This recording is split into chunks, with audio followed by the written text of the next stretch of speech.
지난 26일 서산 대산 석유화학공단에 입주한 하나토탈에서 폭발음이 발생해 작업자들이 대피하는 사고가 있었습니다.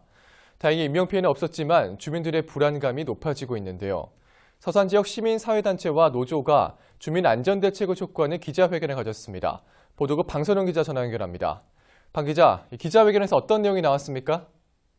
네, 29일 열린 기자회견에서는 지난 26일 발생한 폭발 사고와 관련한 이야기가 나왔습니다. 하나토탈 노조는 4년에 한 번 석유화학 공장이 가동 중지 기간인 셧다운 기간을 갖고 대대적인 점검과 보수 작업을 진행하고 있는데 노조가 파업에 들어가면서 숙련된 노동자들이 투입되지 않고 있는데도 회사 측이 올해 많은 부분을 축소해 진행하고 있다고 주장했습니다. 이 과정에서 지난 26일과 같은 폭발 사고가 있었다는 건데요. 앞으로 가동 중지 기간을 마치고 공장 가동을 실시할 텐데 주민들과 공장 노동자들의 안전이 담보되지 않은 만큼 공장 재가동을 중단해야 한다고 주장했습니다. 이야기를 직접 들어보겠습니다.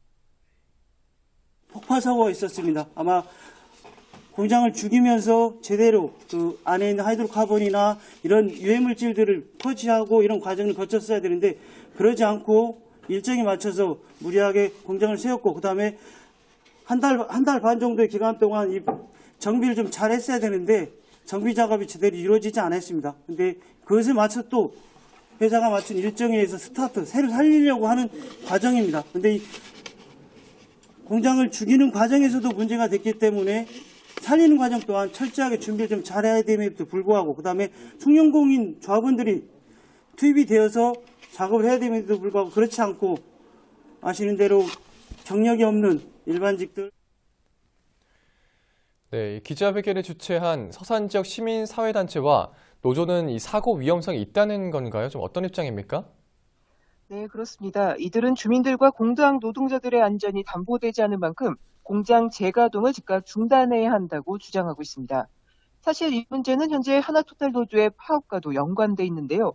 회사 측과 협상이 잘 이루어지지 않으면서 파업을 진행하고 있어서 숙련된 직원들이 현장에 투입되지 않고 있고 사고 위험성이 높다는 의미입니다. 지난 사고에서 다행히 인명피해는 없었지만 이미 한 차례 폭발음이 들려 노동자들이 대피하는 일이 있었던 만큼 안전대책은 있어야 할 것 같습니다. 예. 자, 그렇다면 회사 측의 입장 좀 어떻습니까? 네, 회사 측은 파업으로 전체 점검 중 30% 정도만 취소한 것이라며 점검 작업 등은 모두 정상적으로 이루어졌다는 입장입니다.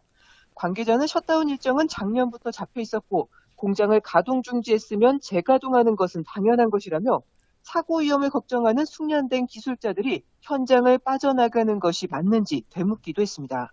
예. 이 석유화학 공장 사고는 큰 사고로 이어질 수 있는 만큼 이번 안전사고에 대한 우려는 다시 한번 살펴봐야 할 것 같습니다. 네, 오늘 소식 여기까지 듣겠습니다. 지금까지 보도국 주요 소식 살펴봤습니다.